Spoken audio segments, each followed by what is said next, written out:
এটা পুড়ে যাওয়ার কারণ হলো আমার মেয়ে।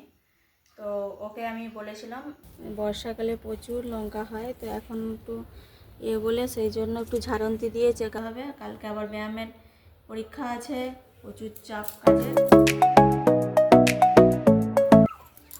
শুভ সকাল বন্ধুরা, তোমরা সব কেমন আছো?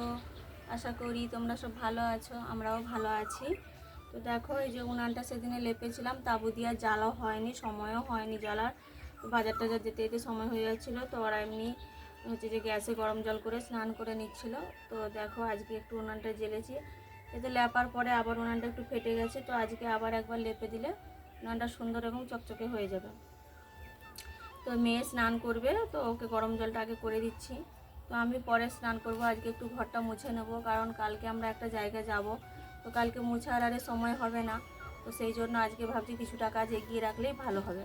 তো কিছুটা কাচাকুচি আর সমস্তটাই আজ এগিয়ে রাখবো, তো সেই জন্য আমার স্নান করতে অনেকটাই দেরি হবে। তো আজকে আমি ভাবছি যে মেয়েকেই বলবো যে স্নান করে ও যেন পুজোটা দিয়ে দেয়, দিয়েও ব্যায়ামটা প্র্যাকটিস করবে, কারণ কালকে ব্যায়ামের পরীক্ষা আছে। তো সবাই সেখানেই আমরা যাব, এতক্ষণও প্রায় সেখানে পৌঁছে যেতে হবে।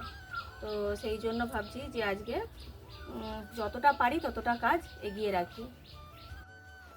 তো বন্ধুরা দেখো, আমি এখন চলে এসেছি খাটটা মুছতে, কারণ খাটটায় প্রচণ্ড ধুলো পড়ে, প্রত্যেক দিনই ধুলো পড়ে। তো প্রত্যেক দিন তো মোছার হয়তো সময় হয় না, তো যেদিন সময় হয় সেদিন মুছে নিই। তো এই যে একটা হাতে ছেঁড়া গামছা ছিল, তো সেই গামছাটা দিয়ে একটু পুছে নিচ্ছি, কারণ যখন খাটটা কেনা হয়েছিল তো দোকানদার বলেছিল যে একটু শুকনো এবং সুতির কাপড় দিয়ে মোছার জন্য। তো সেই জন্য গামছাটা বেশ অনেক দিনের পুরনো এবং ছিঁড়ে গেছে, তো মোলায়েম, সেই জন্য সেটা দিয়ে মুছে নিয়েছি। তো মুছে নিয়ে দেখো বিছানাটা ঝেড়ে নিচ্ছি, তো প্রচণ্ড ধুলো। তো ক্যামেরার মধ্যেও দেখো যেন ধুলোটা যে উড়ছে সেটা বোঝা যাচ্ছে, এত পরিমাণ ধুলো, কোথা থেকে এত ধুলো আসে কে জানে। আর এই বেডশিটটা পাতাই থাকে, ওটা মানে একটা ছোট বেডশিট আর অনেক দিনের পুরনো, তো এটার একটু কালারটাও চটে গেছে। তো সেই জন্য আমি প্রত্যেকটা বিছানাতেই একটা করে মানে কাঁথা টাতার উপরে বেডশিট পেতে রাখি, তারপরে আবার উপরে একটা ভালো বেডশিট পাতি। তো যাই হোক দেখো, এই বেডশিটটা অনেক দিন পাতা হয়নি, আর সেই আগের বেডশিটটা অনেক দিন পাতা ছিল, তো সেইটা তুলে নিয়ে এইটা পাচ্ছি। তো দেখো বন্ধুরা, এখন আমি সেই বেডশিটটা তুলে দিয়ে এই বেডশিটটা বিছালাম। তো কেমন লাগছে বলবে। খাটটা মুছে নিয়েছি, খাটটাও চকচক করছে, আর মেঝেটাও ঝাড়ু মেরে নিয়েছি, এবারে মুছে নেব। আর সেই বেডশিটটা বাটি প্রিন্টেরটা অনেক দিনই ছিল পাতা, আসলে ওর উপরে সেই শোলাটা বিছানো থাকে, সেই জন্য ময়লা হয়নি অতটা। আর এমনি বেডশিটের উপরে শুলে অনেকটা ময়লা হয়, তো সেই জন্য সেটা অনেক দিন পরেই তোলা হলো। তো তুলে দেখো আজকে এই বেডশিটটা বিছিয়েছি। তো খাটটা যদি সুন্দর লাগে গুছানোটা, তাহলে তোমরা অবশ্যই আমাকে কমেন্ট করবে কেমন হয়েছে, ঠিক আছে? তো দেখো বন্ধুরা, বিছানাটা ঠিক করে তারপরে আমি চলে এসেছি ড্রেসিং টেবিলটা মুছতে, কারণ ড্রেসিং টেবিলটাও মানে সব দিন তো হয় না মোছা, মাঝে মাঝে যখন সময় হয়, যেহেতু পূজার কাজটা সারা হয়ে গেছে, তো সেই জন্য আমি অত তাড়াহুড়া মানে পুজো থাকলে যে তাড়াহুড়া করতে হবে, কারণ টাইমে পুজোটা তো দেওয়া তো উচিত, বেশি বেলা হয়ে গেলে তো পুজোর কাজ হয় না। আর এই সব কাজগুলো স্নানের আগেই করতে ভালো লাগে, তো কখনো কখনো বিকেলের দিকেও করা হয়। তো এখন যেহেতু বেলা খুব বেশি এখনও বাড়েনি, তো সেই জন্য বিকেলের দিকে এখন করা হয় না, কারণ গরমকালে হলে কি হয়, আমি বিকেলবেলার দিকেও সন্ধ্যার আগে মানে গাটা ধোয়া হয়, তো তখন করলেও হয়। তো যাই হোক দেখো, পুছে ড্রেসিং টেবিলটা পোছা হয়ে গেছে, তো এখন আমি ঘর মুছবো। তো সেই জন্য চলে এসেছি কলতলায় জল আনতে। তো দেখো, যে কলতলায় বালতি করে জল নিয়ে নিচ্ছি। আর এই মপটা কিনেছিলাম, কিন্তু এতে যে জলটা নেওয়া হয় তাতে একটা রুম মুছলেই একদম কাদা হয়ে যায়। তো সেই জন্য আমি কি করি, মানে বালতিতে করে জল নিয়ে আলাদা করে ফিনাইল দিই, আর এতে জলটা নিংড়ে নিয়ে মুছে নিই। তো এতে কি হয়, মানে জলটা বেশিও হলো আর অত সবসময় বদলাতে হয় না। তবুও এই বালতিটা 3 বালতি জল প্রায় লেগেই যায় আমার মুছতে, কেন জানি না, আমাদের বাড়িতে এত ধুলো হয়। তবু তো প্রায় মানে বড় জোরে বা একদিন ছাড়া মোছা হয়, নাহলে তো রোজই হয় এরম। কিন্তু 2 দিন 3 দিন ছাড়া পোছা খুব কম হয়, শরীরে কোনো অসুবিধা হলে বা কোথাও গেলে তখনই একটু 2 দিন 3 দিন হয়, না হলে হয় না। তাও এত নোংরা হয়, কারণ আমাদের মনে হয় উপরতলায় কাজ হয়নি, তো আমরা তো উপরতলায় বেশি কাজকর্মগুলো করা হয়, তো যাতায়াতের জন্য হয়তো বেশি সিমেন্টটা নেমে আসে, সেই জন্যই এত জলটা কালো হয়ে যায়। তো কথা বলতে বলতে দেখো পুরো রুমগুলোই মোছা হয়ে গেছে। এখন বাইরে বসার জায়গাটা মুছে নিয়ে পাপোশটা ঝেড়ে পেতে দিলাম। দেখুন বন্ধুরা, এখন আমি পেঁয়াজ কাটলাম, একটু রসুন ছাড়িয়েছি, বাঁধাকপি ভাজা করব আজকে সেই জন্য। আর এই যে কটা আলু কেটেছি, একটু সেদিনে ঢেঁড়সের টক করেছিলাম আলু দিয়ে, তো মেয়ে খায়নি, সেই জন্য ও বলছে আমার জন্য কেন রাখোনি। তো ও তো স্কুল থেকে আসতে প্রায় বিকেল হয়ে যায়, তো সেই জন্য টকটা রাখিনি, তো এই জন্য ওকে করে দিতে হবে একটু। দেখি এই যে ভেন্ডিগুলো দিয়ে আলু দিয়ে একটু টক ঝালের মতো করবো। বাঁধাকপি যে ভাজা হবে, এই যে কেটে ফেলেছি, আর হচ্ছে যে ডিম ভাজা হবে, আর কিছু নয়। আজকে আবার ব্যায়ামও আছে, যেতে হবে। কালকে আবার ব্যায়ামের পরীক্ষা আছে, প্রচুর চাপ কাজের, তো তাড়াতাড়ি রান্না করে খেতে হবে। বাসন টাসন ধুয়ে রেখে দিয়ে তারপরে ব্যায়ামে যাব। আবার কালকের জন্য সমস্তটা ব্যাগে রেডি করে রাখতে হবে। ড্রেস আরে ওর আলাদা একদিন থেকে একটা পরে যাবে, আর একটা ড্রেস নিয়ে যেতে হবে। দেখুন বন্ধুরা, এই যে আমাদের লঙ্কা গাছ, এই যে আমি লঙ্কা তুলে নিচ্ছি।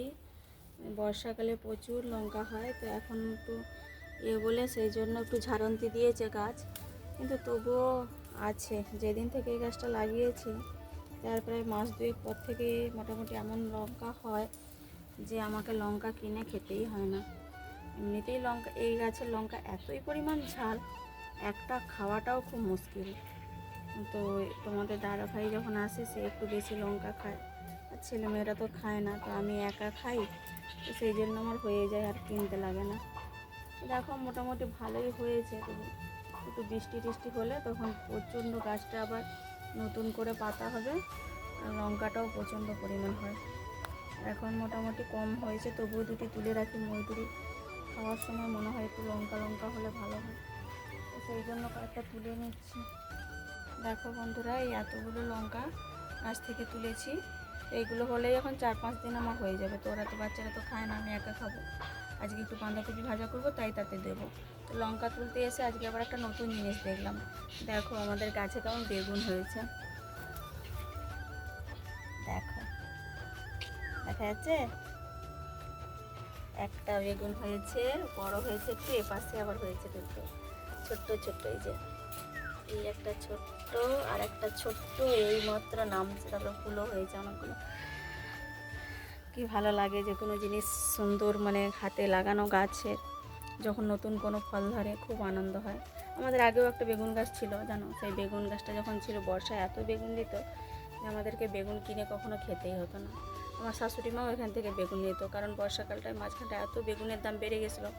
তখন আমার শাশুড়ি মা এলেই বলতো বেগুন হয়নি বৌমা, তো বেগুন নিয়ে যেত এখান থেকে। দেখো সেই গাছটা এখন মরে গেছে, অনেক দিন হয়ে গেছিলো বয়সটা, তো কেটে সেটা ফেলে দেওয়া হয়েছে। তো এই গাছটা আবার নতুন করে আমাদের দাদাভাই লাগিয়ে দিয়ে গেছিলো। দুটো গাছ লাগানো হয়েছে, একটা এখনও ঠিকমতো বড় হয়নি, তো এটা বড় হয়েছে, আর 3টে বেগুনও ধরেছে। তো দেখুন বন্ধুরা, এখন আমাদের কী রান্না হয়েছে। আজকে বেশি কিছু হয়নি, আজকে হয়েছে বাঁধাকপি ভাজা, ডিম ভাজা, আর ভেন্ডি আলু দিয়ে একটু টক ঝালের মতো হয়েছে। তো আর বেশি কিছু আজকে বানানো হয়নি। তো আজকে দুপুরে এটাই আমরা খাবো এখন। দেখো বন্ধুরা, আমি মেয়েকে টিউশনে দিয়ে ব্যায়াম থেকে এসে, আজকে ব্যায়াম ছিল তো সেটা দেখানো হয়নি, গিয়েছিলাম যে তাড়াহুড়া করে চলে গেছিলাম। তো ব্যায়াম থেকে এসে আবার মেয়ের টিউশন ছিল, তাকে আবার টিউশনে দিতে গেছি। টিউশন থেকে দিয়ে এসে তারপরে একটু চা বিস্কুট খেলাম, খেয়ে আর এই যে জামা কাপড় সব মানে কাঁচা হয়ে উপরে সব তোলা হয়েছিল, তো সেইগুলো এখন এই যে আমি ভাঁজ করে নিয়ে যেটা জায়গায় রেখে দেবো। উপরেও 4টি ভাঁজ করে রেখে এসেছি, সেগুলো রোজের পরার জিনিস, মানে আমরা তো উপরে স্নান টান করে ফেলি, তো সেই জন্য সেখানেই রেখে দিয়ে এসেছি। আর এগুলো হচ্ছে যে স্কুল ড্রেস, ওরা হচ্ছে যে স্কুল যাবে যখন, সেই জন্য এগুলো নিচে আলমারিতে রাখা হয়, যাতে ওরা নিয়ে পরে তাড়াতাড়ি চলে যেতে পারে। তো সেই জন্য যে যার জায়গায় সে তার মতো স্কুল ড্রেস আর ছোটো ছোটো যে জামা মেয়েটার হয় সেগুলোকে সব আলাদা করে ভাঁজ করে ওর জায়গা মতো আমি রেখে দিচ্ছি। রেখে দিয়ে তারপর যাই একটা কিছু খাবার টাবার বানাবো, কারণ মেয়েটাও বেশি কিছু খায়নি, টিউশন চলে গেছে, তো এসে তোমাকে তো খিদে পাবে, তো তার জন্য আমাকে কিছু একটা তাড়াতাড়ি বানাতেও হবে। তো দেখো বন্ধুরা, এখন আমি কাটছি আলু রাত্রের, তো কারণ রাত্রে একটু আলুর তরকারি করব, এমনি সাদা জিরা আর কাঁচা লঙ্কা ফোড়ন দিয়ে। তারপরে মেয়েকে আনতে যাব, তরকারিটা আগে বসিয়ে দিই, বসিয়ে দিয়ে মেয়েকে আনতে যাবো, অনেকটা রাতও হয়ে গেছে। আজকে ছিল একটু রাত্রে টিউশন, কারণ ব্যায়াম ছিল বলে সেই জন্য। আসলে এরা শনিবারে ছুটি থাকে, কালকে রবিবার, তো কালকে রবিবারে থাকে সকালে টিউশন। তো কিন্তু রবিবার যেহেতু কালকে আমরা বাড়িতে থাকবো না, একটা জায়গায় যাব, তো সেই জন্য হচ্ছে যে আজকে সেই পড়াটা আজকে ম্যাডাম পড়িয়ে দিচ্ছে। তো অনেকটা রাতও হয়ে যাচ্ছে, আনতে দিতে হবে। তো তরকারিটা বসিয়ে দিয়ে যাব, বাবু থাকবে বাড়িতে, ওকে বলে যাব গ্যাসটা কমিয়ে রেখে দিয়ে তারপর মেয়েকে আনতে যাবো, তাহলে এসেও খেতে পারবে, কারণ ও বেশি কিছু খেয়ে যায়নি, শুধু চা আর দুটো বিস্কিট খেয়ে গেছে, ও খিদেও পেয়ে যাবে। চলো ঠিক আছে, এখন আমি সবজিটা বসিয়ে দিই। দেখুন বন্ধুরা, তোমাদেরকে যে দেখালাম আলুর তরকারি বসিয়েছি, তো সেই দেখুন আলুর তরকারিটার কি অবস্থা হয়েছে। তো কি কারণে এটা হলো সেটা তোমাদেরকে আমি একটু পরে বলছি। তো বন্ধুরা, এখন আমাদের খাওয়া দাওয়া হয়ে গেছে, তো এখন আমরা বিছানায় চলে এসেছি শুতে, অনেক রাত হয়ে গেছে। তো তোমাদেরকে তো দেখালাম তরকারিটা পুড়ে গেছে, আর তরকারিটা পুড়ে যাওয়ার কারণ হলো আমার মেয়ে। তো ওকে আমি বলেছিলাম, মানে ওকে টিউশন থেকে নিয়ে এসে তারপর আমি একটু খুব পেটে আমার যন্ত্রণা করছিল, তো সেই জন্য আমি একটু ঘরে এসে শুয়ে পড়েছিলাম। আর তরকারিটার গ্যাসটার কাছে আমি গিয়ে একবার নেড়েও দিয়ে এসেছি, তো গ্যাসটা বন্ধ করেছে কি না সেটা আমি আর মনে করতে পারিনি। তো সেই জন্য আমি মেয়েকে বললাম যে যা একবার দেখায় গ্যাসটা বন্ধ করেছি না কি জ্বলছে। তো গেল, গিয়ে বললো যে না তুমি গ্যাস বন্ধ করে দিয়েছো। তো আমি ওকে আবার দুবারা বললাম যে যা যেটা কড়া বসানো আছে সেটা গিয়ে দেখায়। তো তাও এসে বললো যে না বন্ধ আছে। তো সেই জন্য আমি আর উঠে যাইনি, আমি ভাবলাম একটু শুয়ে থাকি, তো ছেলে তো পড়ছে, পড়া হয়ে গেলে একসাথে খাওয়া দাওয়া করবো।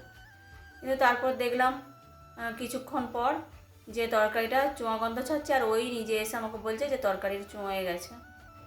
তারপর গিয়ে দেখলাম পুরো একদম অবস্থা শেষ, খাওয়ার মতো নয়। তখন প্রায় 10টা বেজে গেছে, তো খিদেও পেয়ে গেছে, কারণ আজকে সন্ধ্যেবেলা ভারী কিছু খাওয়াও হয়নি। তো সেই জন্য আমি আর কিছু বানালাম না, শশা ছিল আর পেঁয়াজ দিয়ে মাখিয়ে লঙ্কা ভাজা করে তাকে দিয়ে মুড়িটা খাওয়া হয়েছে। তো দেখো, মেয়েকে জিজ্ঞেস করতে ও বললো আমি তোমার সাথে মজা করেছি। তো এই ধরনের মজা করা নিশ্চয়ই ঠিক নয়। তো যাই হোক, সেই জন্য মনটা খারাপ লাগছে যে ঘরে তো সেরকম আমাদের বাড়িতে কেউ নেই, তো বাচ্চারাদেরকে যে কথাটা বড়রা বলবে সেটা নিশ্চয়ই বাচ্চাদের শোনা উচিত। বা এই ধরনের ঠাট্টা মজা তো একদমই বাচ্চা নয়, তোমরা তো ওকে দেখেছো। তো তারপরেও দেখো, এটা আরও বড় অনেক ক্ষতি হতে পারতো। তো যাই হোক, ভগবানের ইচ্ছায় এটা কমের উপর দিয়েই গেছে, তরকারিটা খেতে পাইনি, এইটুকুই যা। তো চলো, মনটাও ভালো নেই, আজকের মতো ভিডিওটা আমি এখানেই শেষ করছি। আর কালকে আবার আসবো নতুন কোনো ভিডিও নিয়ে। ততক্ষণ তোমরা সবাই ভালো থেকো, সুস্থ থেকো এবং সাবধানে থেকো। আর আমার ভিডিওগুলি যদি তোমাদের ভালো লেগে থাকে তো অবশ্যই লাইক, শেয়ার, কমেন্ট এবং সাবস্ক্রাইব করো। আর টাটা।